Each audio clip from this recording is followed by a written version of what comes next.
Dylan, how could you? You kicked out your wife and kid to do this with me in broad daylight. I don't see Emily as a woman. She's just the maid. But I'm kind, so I sometimes give the maid a day off. Dylan gifted me a trip to a spa in Palm Springs. Right after he saw me and Ariel off with a smile, he was intertwined in a compromising position with his mistress. And in our very own bedroom, no less. A voice came from the front door. Mom, are you still here? Panicking, Dylan and his companion scrambled from one end of the room to the other before darting out onto the balcony. Ariel's expression when she arrived was chillingly knowing. Making such a racket.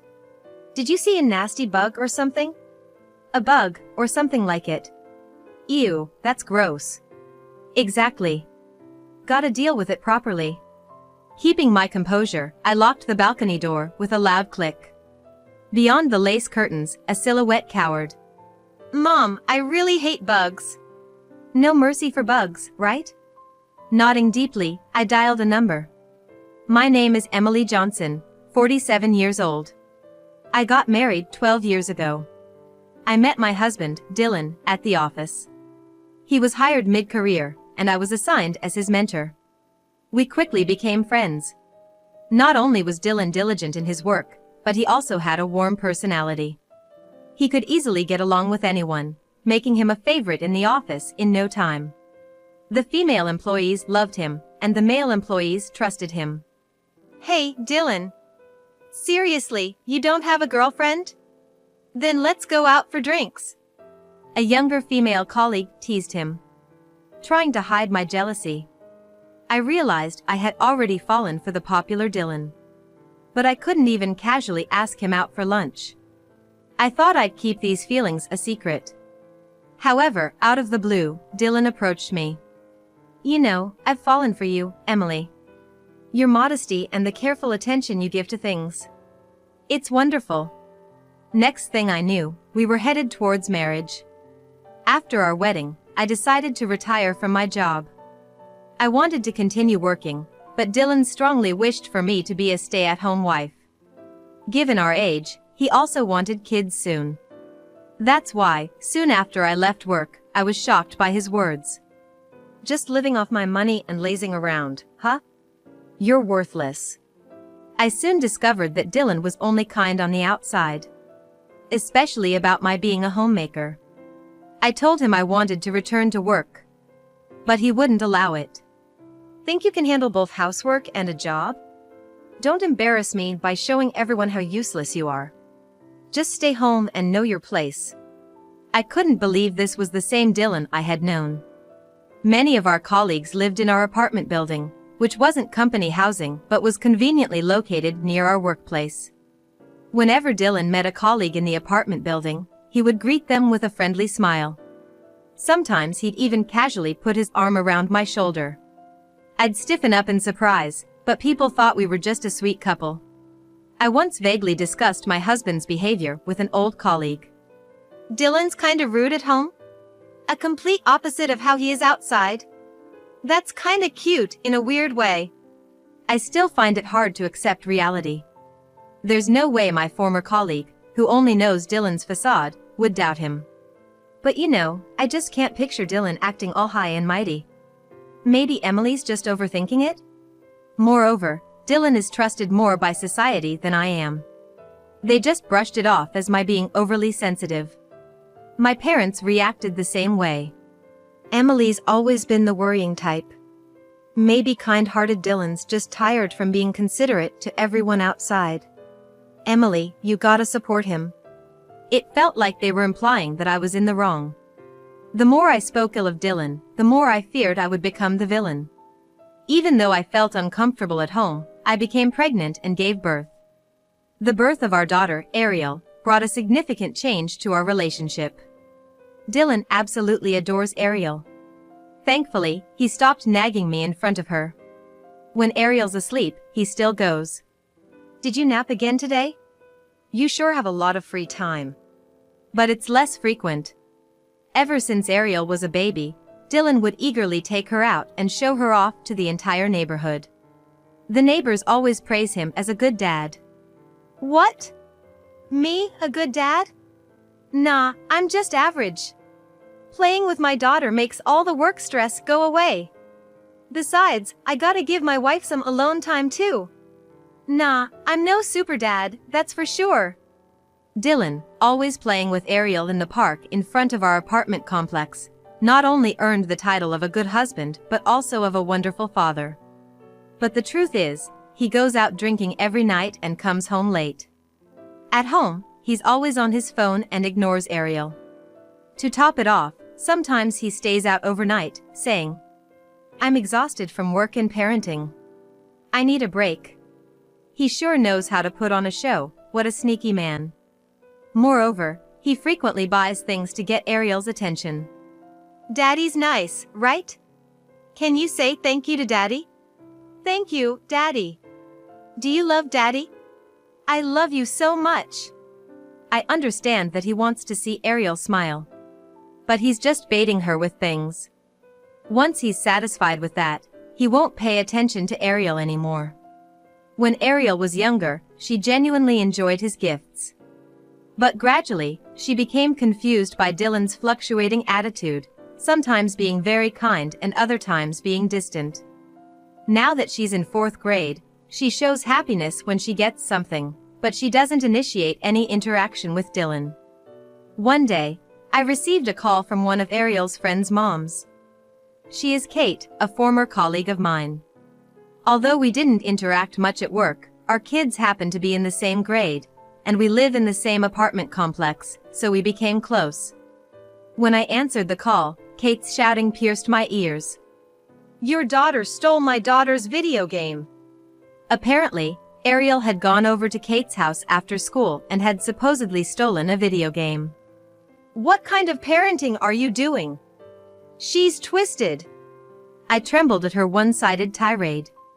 I promised to come over to her house after talking to Ariel and somehow ended the call. I didn't steal anything. Ariel pleaded, tears in her eyes. I know. Mom believes in you. After hearing Ariel's side of the story, I began to think that maybe Kate had just misunderstood. Just then, Dylan came home, out of breath. That thief! Dylan punched the wall with all his might. His fist sank into it. I hurriedly embraced a frozen Ariel. Stop it, Dylan, just listen. It's your fault, raising Ariel to be like a thief. Kate, who currently works with Dylan, must have contacted him too. Dylan forcefully pushed me away. Grabbing Ariel's arm, he dragged her to Kate's house. I'm so sorry. Dylan's voice echoed in the apartment hallway. Rushing over, Ariel was being forced to kneel on the ground and apologize. Kate's husband rushed to help Ariel up, and he also began to apologize. Kate said in a monotone voice, "I'm sorry. Seems like there was a misunderstanding." Turns out Ariel wasn't a thief after all. Kate's kid had accidentally broken a video game out of carelessness and, not wanting to get in trouble with the parents, lied about it being stolen. Kate scratched her chin looking embarrassed. Her husband kept apologizing. Dylan laughed gently. "Everyone makes mistakes. Don't worry about it." As I was about to speak, Dylan twisted my finger from behind. Though he only showed his parental side when it was convenient, I believed that Dylan loved Ariel. But now, I realized he cared more about his reputation than his beloved daughter. When we got home, Dylan gave a faint smile and apologized to both me and Ariel. "Sorry about that. I got really rattled. Kate called and she was super mad." "Wait, Kate?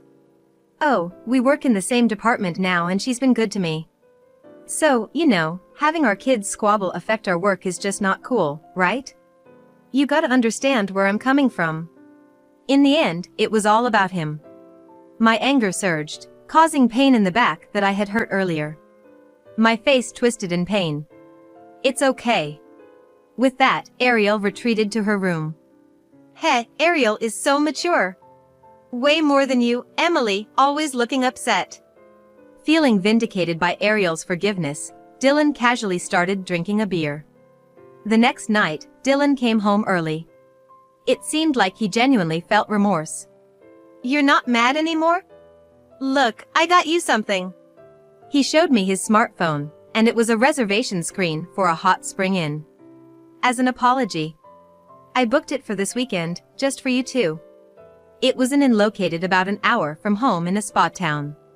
Even though it's close by, it's a luxury and we've never visited on a family trip. Amazingly, there's even an open-air bath in the room. Ariel and I exchanged glances and smiled. How many years has it been since our last vacation? Family-friendly hotels and amusement parks were never Dylan's cup of tea. Traveling with kids is so boring. Why do I have to entertain them all the time? Due to the constant unpleasant atmosphere during supposed-to-be fun trips, the event of vacationing vanished from our household after a while. Now that Ariel has grown up, she should enjoy relaxing at spa resorts. Then, on the day of the trip, Dylan, with a big smile, waved us off from the doorway.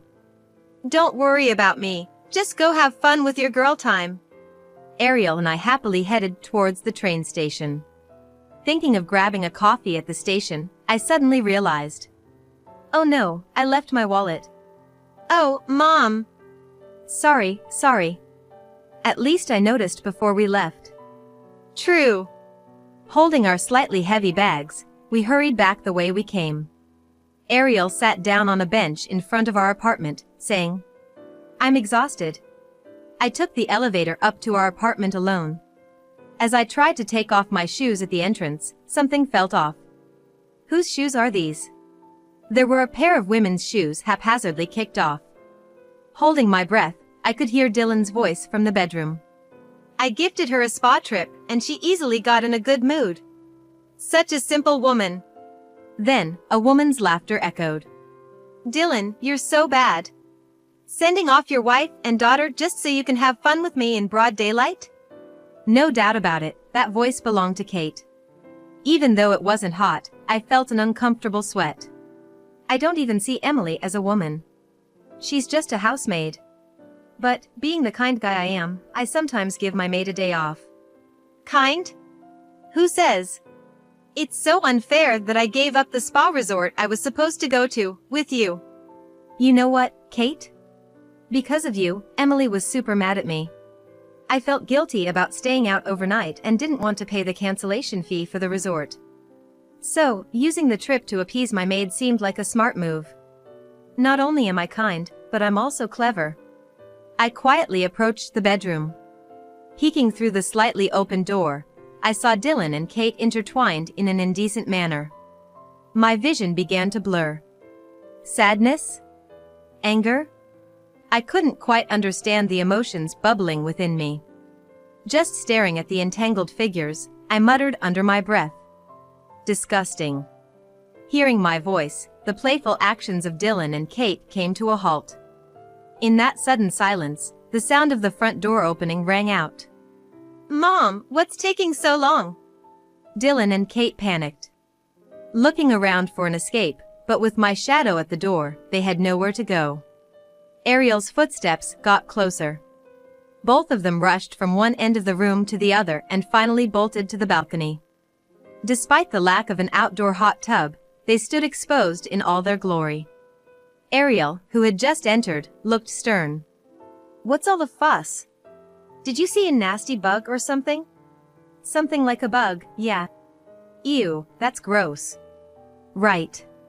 We need to deal with it properly. There I was, oddly calm. Avoiding the discarded clothes on the floor, I advanced into the room and locked the balcony door with a loud click. Two silhouettes crouched behind the lace curtains. Mom, I really hate bugs. Ariel stared at me intensely. I had thought I was alone. But there was Ariel, right beside me, showing unwavering trust. We shouldn't show any mercy to bugs, should we? As I nodded deeply, I made a phone call. After a while, I unlocked the balcony door. A cool and refreshing breeze flowed in from the wide-open window. It's a pleasant season, perfect for going out. It's so cold. A naked couple tumbled into the room, blue from the cold. With her cheeks burning from cold and embarrassment, Kate dove straight into the bed. Pushing Kate aside, Dylan also wrapped himself in the blanket. Emily! Do you even realize what you've done? Dylan's eyes were filled with rage as he bellowed with a deep angry voice. And what about you, Dylan? Why aren't you dressed? Startled, Dylan pulled the blanket up to cover his mouth. Seems like his anger from being locked out on the balcony had burst out, but I really want to know what he and Kate were doing in this room to begin with. What were you two doing? When I asked again, Dylan clicked his tongue in annoyance. Geez, lay off. You saw, right? We were just play wrestling. Dylan joked, making Kate burst out laughing. Yeah, we're wrestling buddies, you know? Oh? Did you, Emily, imagine something else? Oh my, for someone so plain, you have a wild imagination, huh? How embarrassing. Despite being caught in a situation they couldn't deny, they seemed quite amused. To them, I was nothing more than a lowly presence. I knew this would happen, that's why Ariel wasn't here. To them, I'm just a nobody, nothing to fear. Don't play games. You were cheating, weren't you? I uttered in a low voice. Both of their laughter came to an abrupt halt. With a dismissive tone, Dylan said, So what? I was at a loss for words. Just as I tried to speak up, Dylan beat me to it. Yeah, I cheated. So what? Is that wrong? It's not my fault you, Emily, lack any charm as a woman. Don't act all high and mighty. I've never once had romantic feelings for you. You're just like a housekeeper I hired. I already knew the love was gone. But having it said outright hurt deeply. Seeing I wasn't replying, Dylan confidently continued. Thanks to me working and bringing in the money, you and Ariel can live. Your futures depend on me. You know what happens when you go against me, right? I kept my head down, not responding. Slowly, I lifted my head to see Dylan with a gentle smile, the kind he shows to others. It's all right. I'm kind, and I won't abandon you, Emily, or Ariel. You're a perfect, modest housewife, and I'll keep you by my side. The thought of continuing to live with Dylan sent chills down my spine. That's enough! Before I could say more, a voice from behind rose loudly. The room's door flew open, and my mother stormed in with determination. Oh, Emily's mom? Both Dylan and Kate clutched their blankets. Following my mother, my father also walked in. Oh, and Emily's dad too? What's going on? Dylan, clearly panicked, was told by me. I called them. Why? This is an ambush. That's low. Dylan murmured, cowering into the blanket. Wanting a face-to-face conversation, I handed them bath towels. Finally, after coming out from under the blankets, we sat them down in front of my parents and me. Dylan's face was pale, and Kate was fixing her towel's hem with a displeased look. Dylan, I always thought you were a wonderful husband. To think you've been belittling Emily at home. My mother said, sobbing. I misjudged you, Dylan. You're like a person with two faces. My father added, giving him a sharp look. I'm so sorry. I never wanted to cheat. But Emily was so into Ariel, and she never paid attention to me, so I felt lonely. So, on a whim. Dylan, still clinging to his good guy facade, makes excuses one after the other. My father glares daggers at Dylan. It's Emily's fault for not paying attention to you, you say? No, that's not what I meant. Dylan, avoiding eye contact, suddenly pointed a finger at Kate. But she kept coming on to me, she was so persistent, and I just couldn't say no, so. Willing to throw even his beloved girlfriend under the bus just to protect himself. Clearly, the one he loves most is himself. Excuse me? You're the one who came on to me. An infuriated Kate said, while Dylan whispered to her. Just go along with the story for now. But it seems Kate values herself the most, just like Dylan. The truth is, Dylan was the one who approached me. He kept insisting that he's been in love with me for the past 2 years. I have a family, so I refused, but he just wouldn't take no for an answer. Want to see the text proof?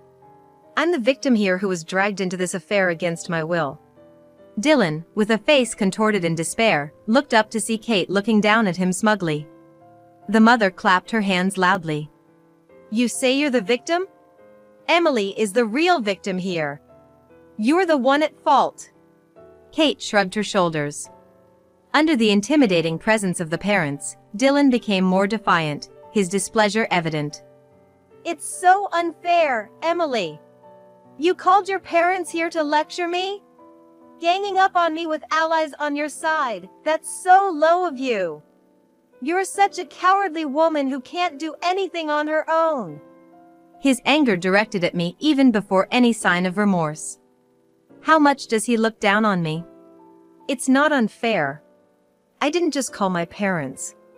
I flung the room door open. There stood Dylan's parents, looking quite uncomfortable. Mom! Dylan recoiled as if he'd been shot. He had never shown his true self even to his own parents. They adored him as their perfect, accomplished son.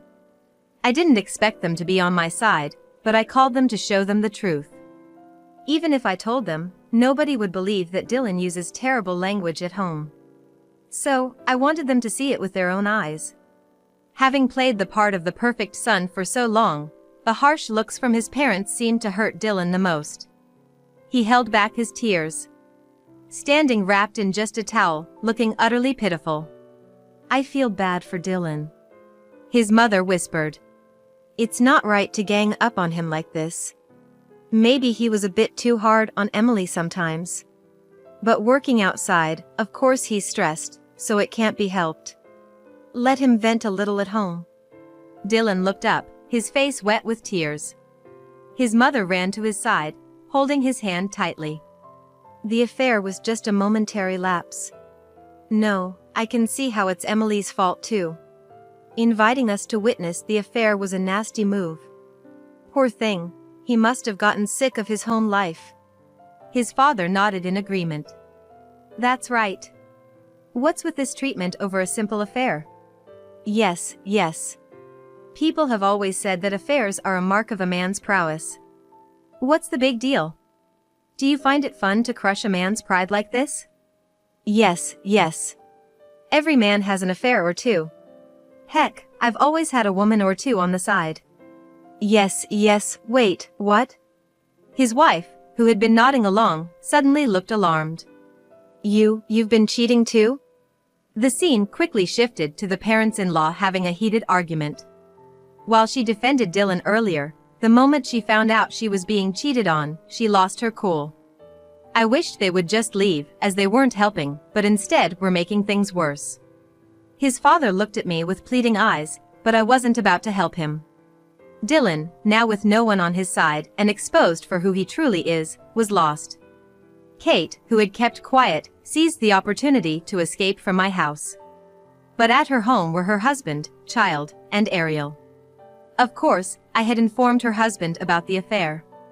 I had left Ariel with him to shield the child from witnessing any shocking scenes. Yet Kate, dressed only in a towel, rushed into their home, causing even more chaos. Mama, you are disgusting. Emily's child, who should have known nothing, senses the atmosphere and strongly rejects. Dylan and Kate both lost their family's trust because of their selfish affair. That day, Ariel and I took refuge at our parents' house. I thought we were headed for a divorce, but a few days later, Dylan came begging for forgiveness. I'm so sorry. For what exactly are you sorry? For the affair I had. I really messed up. When I thought I might lose you, Emily, I suddenly realized how important you are to me. I turned to face my parents. The three of us exchanged smiles. It's hard to tell if you're lying or not. You've always been all talk, just a smooth talker. Dylan bit his lip and pleaded. I'm not lying. But it sure sounds like a lie to me. Please believe me. Dylan, with a serious look, even went as far as kneeling. Why he's so desperate to reconcile is clearly for his own benefit. If I divorce you, it'll admit the rumors are true, huh? Dylan went pale. Turns out, Dylan and Kate's shameful acts had been exposed to the public. Our balcony has gaps in the railing, making everything visible from outside. Instead of laying low, it seems Dylan and Kate had a loud argument on the balcony. Thanks to that spectacle, there were many witnesses. Some of them even worked at the same company. What? You're saying Kate and I were causing a scene on the balcony without our clothes? That can't be right. It must have been a misunderstanding. Not to brag, but we're a happy couple. Still head over heels in love. That's how he's been brushing it off at work. So, he's desperate to avoid a divorce. It's frustrating how Dylan thinks only about himself. You get caught in an embarrassing situation and you still play the good guy? Don't you think everyone has caught on to your happy couple act by now? Well, In fact, I've been getting tons of messages from former colleagues. On the surface, they seem concerned about me, but what they really want to know is if the rumors are true. I've been replying humbly. I'm sorry, I can't really say. This answer seems to satisfy everyone. Emily, I'm begging you. I've learned my lesson from this. I'm never gonna cheat again. I promise. Please give me another chance. No way. Emily. I'm sorry, I'm so sorry. I won't cheat again, please forgive me. Dylan repeatedly bows deeply, his forehead touching the floor. You think just apologizing for the affair will make everything right? Your sins aren't limited to the affair. You've made a mockery of me for years. Why would I come back to someone like that? I'm sorry. I won't say cruel things anymore. That's probably a lie too, isn't it? Dylan's every move seems like a mere performance. It's only natural not to trust a liar. Eventually, I managed to finalize the divorce from Dylan. He was reluctant to pay alimony and child support for Ariel, but when I told him I'd ask his employer to deduct it from his paycheck, he paid up right away. But Dylan is still pretending to be happily married, bringing to work fake homemade lunches that are just store-bought meals repackaged. His shirts are wrinkled, and his suits reportedly have a slight odor. It's so pitiful that no one really confronts him about it. He'd probably have been better off going back to his parents' house, but it turns out his parents were also in a big dispute and got divorced. My father-in-law was furious, saying, "It's all because of Dylan that she got divorced." My mother-in-law has cut ties with Dylan, exclaiming, "Such a deceitful duo. It makes my skin crawl." Kate apologized to her husband and expressed her wish to move out. However, he simply told her, "Just leave on your own," essentially asking for a divorce. Of course, the children aren't coming with her. Word is, she ditched her job even at her age. Unable to bear the whispers and rumors, she vanished without even handing in a resignation letter. Even her family doesn't know where she is now. On the other hand, I'm still staying with my parents. I was on edge, thinking I needed to find a job and place to live ASAP to be independent. However, my mom comforted me saying, "You don't need to hesitate even with your parents. You can stay here forever if you want to." "I'm sorry we didn't believe what you said from the beginning, Emily." My parents apologized deeply. "It was wrong of us to only believe in Dylan's facade and not listen to your words, Emily. Regardless of how unbelievable it sounds, parents should always believe and listen to their child." Everyone makes mistakes. If only I had been stronger, maybe I could have stood up to Dylan and built a peaceful family. "Mom has always been on my side, hasn't she?" Ariel, who was by my side, snuggled up to me. I know I can't be perfect, but I want to be a mother who can protect Ariel's precious smile. "Are you hungry, Ariel and Emily? What do you want to have for dinner?" "Meatloaf." Both Ariel and I answered in unison to my mother's question. A lively and fun new life begins.